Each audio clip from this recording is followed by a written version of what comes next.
Hello and welcome to this session. So in this session, we'll talk about the constant called as check constant. So let's look at this example. So I have the employee table here. So let me go ahead and insert some data here. I already have two records here. So let's say employee ID, e-name, salary, department number, values. So employee ID, let's say let's say Robin, right? Okay. And let's say salary, I would get 2,500, right? And let's say department number is 10 again. Okay. Now, okay, instead of 2,500, let me put it as 0. Okay. Now, let me go ahead and execute this. Okay. Cool. So row is inserted. Let me select this data. So you can see this third record that I just inserted, the salary is 0. So which doesn't, I mean, which in reality doesn't make sense, right? People don't work for nothing, correct? Now, but the data we are able to insert it. Why? Because we just mentioned like, this salary should be a number up to 5 digits. So 0 is a number, right? So we are able to insert it. We are able to insert whatever the data that is defined by that particular data type. So imagine that you want to put up a check saying that hey, salary cannot be 0, all negative values. So you can put up a constraint. So that is what the check constraint is about. So check constraint basically allows you to provide a constraint, so provide a check for this data, whatever that you are putting it. So in this case, like if you want to put a constraint saying that, hey, uh, I do not want anything which is which is less than 0 or 0, right? The salary should always be greater than 0 or greater than certain value. Then you can put a check there. So that is what check constraint allows us to do. Okay, so what I'm going to do is I'm going to first drop this table. Okay, and I'm going to recreate this table, okay, along with the check constraint. Okay, so I'm going to say create table employee. uh, Let me just pull this down. Okay. Employee ID, which is number,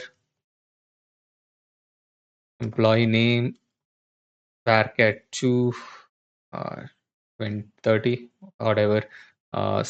Salary, which is basically a number again, right? I can say is 10 comma 2. 10 comma 2 basically, if you want to put in some decimals, you can do it like 8 digits before a dot, 2 digits after a dot. Okay, department number, uh, number 2, right? Let's also put something called as gender, right? So let's put gender. Okay, what is the gender of the employee? Now let's put a constraint. So first, the important constraint that we have is the primary key, correct? So we need to put a primary key. So I'll say primary key. Where you want to put the primary key, the employee ID, correct? Now we want to put a constraint, the check constraint. So I'll say constraint chk check on which column you want to put. I want to put a check constraint on salary. Okay. Now then I'll say check. Okay. Here you have to put the rule, right? So check and put the rule. What rule you want to put? Here I want to put the rule saying that salary should be greater than 1,000. It cannot be less than 1,000. Okay, so that is what I want to put. I want to also put another constraint here on gender. Okay, so gender, I would say chk gender. Again, I would say check. Now I need to put a rule here, right? So gender in. Okay, so what basically in is basically a keyword which basically says the values that you put has to be in this, right? It can be this value or it can be this value. Let's say f. Oh, okay. So again, we'll talk about in our future classes, but just understand here, right? In this, in basically tells you like this gender value should be either this or this or this in any of this. That is what the concept of in is. Okay, so what we are doing here is like we are putting two constraint, check constraint. One, we are saying salary should be greater than 1,000. The other, we are saying gender should be either m, f, or o, which is basically others, right? So let me go ahead and execute this. So table is created successfully. Now I'm going to insert into this table. So employee ID, e-name, salary, department number, gender, values. So let me put the values here. So let's first is employee ID, which I'll say 10. John is my first employee. Salary would be, let's say, 1000. Okay. So, okay. Department number 10, gender is M. Okay.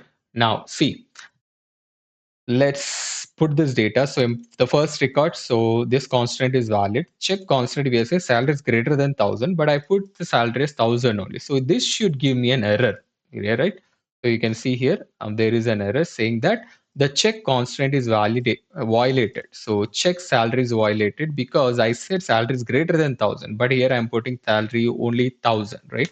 So let me put it at 1001, right? So if I put 1001, this will get inserted, right? So similarly, let me also copy this here and let me also do another one. Like let's check for gender. So instead of this, I'll put K. Now K is not part of this, right? MFO. So this again should give you an error. So it will say that there is an error because the gender is violated. That constant gender is violated. That is why it is giving you an error. All right. So these are the check constraints, and these are very important constraints because we want to ensure that only the valid data is being entered. So you want to stop it right there. Like if somebody is sending the wrong data, you don't want to insert that data because you always want to have the right data, and that is why this check constraint is very, very important. Simple concept.